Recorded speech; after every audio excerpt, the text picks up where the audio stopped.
दोस्तों, आप सभी का इस महाभारत के भाग 4 में स्वागत है। धृतराष्ट्र जन्म से ही अंधे थे, अतः उनकी जगह पर पांडु को राजा बनाया गया। इससे धृतराष्ट्र को सदा अपनी नेत्रहीनता पर क्रोध आता और पांडु से द्वेष भावना होने लगती। पांडु ने संपूर्ण भारतवर्ष को जीतकर कुरु राज्य की सीमाओं का यवनों के देश तक विस्तार कर दिया। एक बार राजा पांडु अपनी दोनों पत्नियों कुंती तथा माद्री के साथ आखेट के लिए वन में गए। वहां उन्हें एक मृग का प्रणयर्थ जोड़ा दृष्टिगत हुआ। पांडु ने तत्काल अपने बाण से उस मृग को घायल कर दिया। मरते हुए मृग रूपधारी निर्दोष ऋषि ने पांडु को श्राप दिया, राजन, तुम्हारे समान क्रूर पुरुष इस संसार में कोई भी नहीं होगा।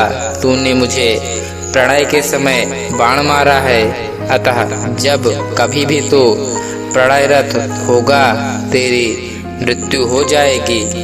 इस शाप से पांडु अत्यंत दुखी हुए और अपनी रानियों से बोले, हे देवियों, अब मैं अपने समस्त वासनाओं का त्याग करके इस वन में ही रहूंगा। तुम लोग हस्तिनापुर लौट जाओ। उनके वचनों को सुनकर दोनों रानियों ने दुखी होकर कहा, नाथ, हम आपके बिना एक क्षण भी जीवित नहीं रह सकती। आप हमें भी वन में अपने साथ रहने का कृपया कीजिए। पांडु ने उनके अनुरोध को स्वीकार करके उन्हें वन में अपने साथ रहने की अनुमति दे दी। इसी दौरान राजा पांडु ने अमावस्या के दिन ऋषि मुनियों को ब्रह्मा जी के दर्शनों के लिए जाते हुए देखा। उन्होंने उन ऋषियों मुनियों से स्वयं को साथ ले जाने का आग्रह किया। उनके इस आग्रह पर ऋषि मुनियों ने कहा, राजन, कोई भी निसंतान पुरुष ब्रह्मलोक जाने का अधिकारी नहीं हो सकता, अतः हम आपको अपने साथ ले जाने में असमर्थ हैं।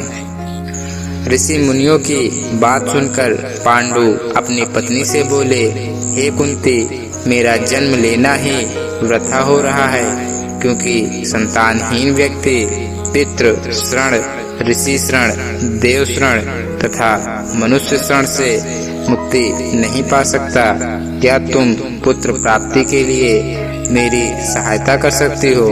कुंती बोली, हे आर्यपुत्र, दुर्वासा ऋषि ने मुझे ऐसा मंत्र प्रदान किया है जिससे मैं किसी भी देवता का आवाहन करके मनोवांछित वस्तु प्राप्त कर सकती हूँ। आप आज्ञा करें कि किस देवता को बुलाऊं?